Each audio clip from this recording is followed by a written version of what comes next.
ఓం నమః శివాయ. ఓం నమో నారాయణాయ. నరదృష్టి నివారణ కాల భైరవాయ నమో నమః. హరి ఓం.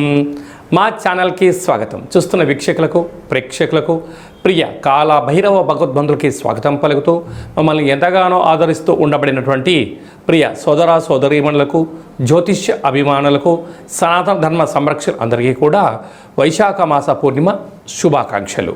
విశేషమైనటువంటి ఈ వైశాఖ మాసంలో పూర్ణిమ గగనంలో ఆకాశంలో ఎంత వెలుగు ప్రసాదిస్తుందో అలాగనే శ్రీ లక్ష్మీ సమేత నవనారసింహ స్వామికి ఆశీస్సులు అందరిపైన ఉండాలని, అందరినీ చల్లగా చూడాలని కోరుకుంటూ మనసారా ఆశీర్వచనం. ద్వాదశ రాశుల్లో గ్రహ గమనాలు వీక్షింపచేద్దాం. 1/5/2026 నుండి 15/5/2026 వరకు ద్వాదశ రాశిలో గ్రహ గమనాలు వీక్షింపచేద్దాం.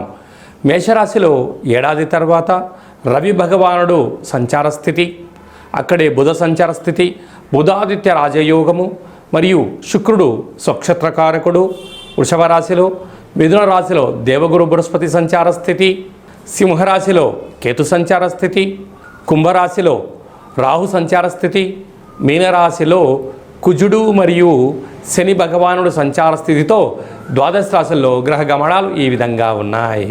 కుంభరాశి మిత్రులారా తస్మాత్ జాగ్రత్త.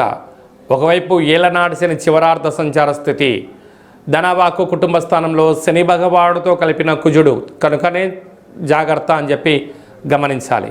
కుంభరాశిలో ఏ నక్షత్రాలు వస్తాయనగా ధనిష్ట నక్షత్రంలోని 3వ పాదం 4వ పాదం, శతభిష నక్షత్రంలోని 4 పాదాలు, పూర్వభాద్ర నక్షత్రంలోని 1, 2, 3 పాదములు కలిపితే కుంభరాశి. రాశాధిపతి శని భగవానుడు.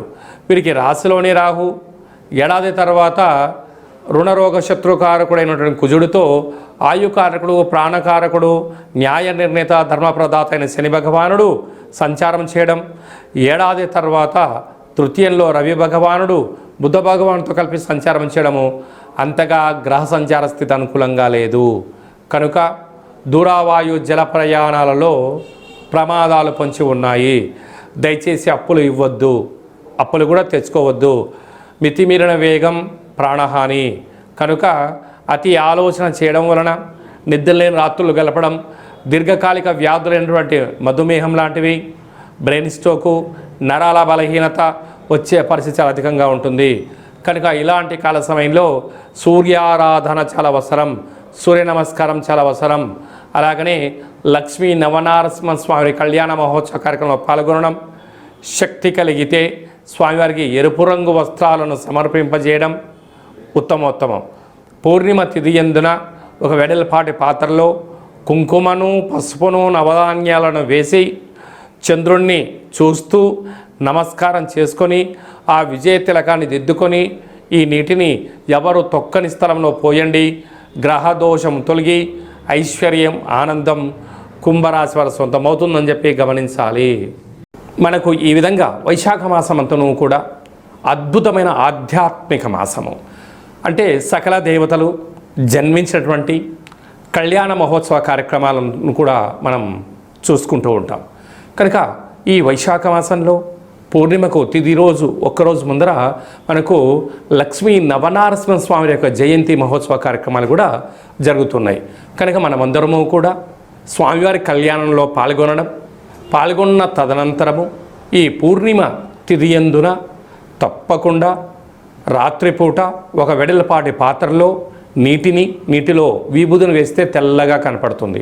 అందులో నుంచి చంద్రుని దర్శించగలిగినట్లయితే ఆ చంద్రుని చూస్తూ మీ కోరికలు కోరుకొని ఈ యొక్క సంపూర్ణమైనటువంటి చంద్రుని దర్శనం చేసినటువంటి ఈ యొక్క క్షీరసాగరంతో సమానమైనటువంటి ఈ యొక్క విభూది జలాలను తలపైన చల్లుకున్నట్లయితే, తదనంతరం ఒక మామిడి వృక్షానికి పోసినట్లయితే అఖండమైన అష్ట కష్టాలు తొలగిపోయి అష్టైశ్వర్య ప్రాప్తి కలుగుతుందని చెప్పి గమనించాలి.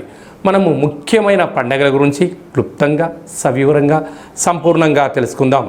1వ తారీఖు మే నెల 2026వ సంవత్సరము వైశాఖ మాస పూర్ణిమ, స్వాతి నక్షత్రంతో కూడుకున్న పూర్ణిమ సందర్భంగా సంపూర్ణమైనటువంటి లక్ష్మీదేవి కటాక్షం కోసం చేసేటువంటి పూజా కార్యక్రమం.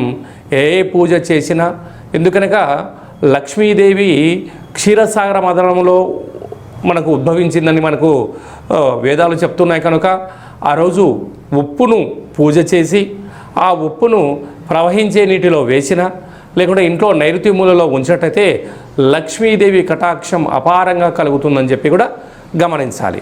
10వ తారీఖున వైశాఖ మాస బహుళాష్టమి కాళాష్టమి కనుక కాళాష్టమి సందర్భంగా గృహంలో కాళభైరవ స్వామి స్మరణ ధ్యానము దీపం వలన సకల అష్ట కష్టాలు కూడా తొలగిపోతాయి. 12వ తారీఖున హనుమాన్ జయంతి కనుక మనకు రామతత్వానికి భక్తి తత్వానికి హనుమంతుడు స్వామివారే కనుక ఆ రోజు హనుమంతుల స్వామివారికి తమలపాకుల పైన శ్రీరామ శ్రీరామ అని రాసి 100 ఆకుల పైన సింధూరంతో రాసి ఆయనకు మాలను సమర్పించినట్టయితే సకల భూత ప్రేత పిచాచ సకల శనిగ్రహ దోషాలు సంపూర్ణంగా తొలగిపోతాయని చెప్పి గమనించాలి. అలాగనే మీ వ్యక్తిగత జాతకం తెలుసుకోవాలనుకుంటున్నారా?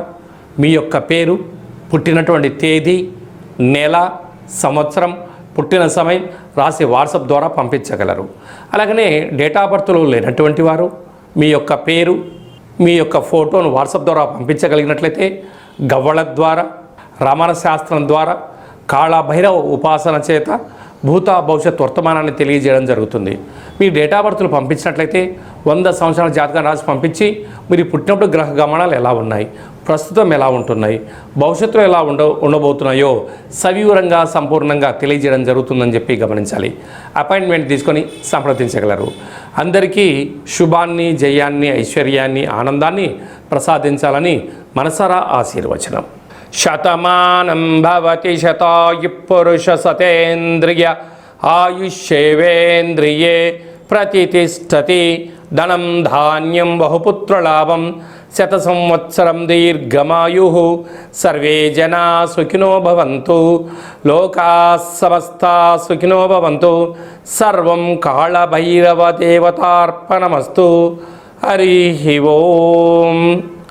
ఈ వీడియో మీకు నచ్చినట్టయితే మా ఛానల్ని సబ్స్క్రైబ్ చేసుకోండి, లైక్ చేయండి. ఈ ఆధ్యాత్మిక భక్తి సమాచారాన్ని భగవద్బంధులకు, మిత్రులకు చేరవేసి హిందూ ధర్మాన్ని కాపాడండి.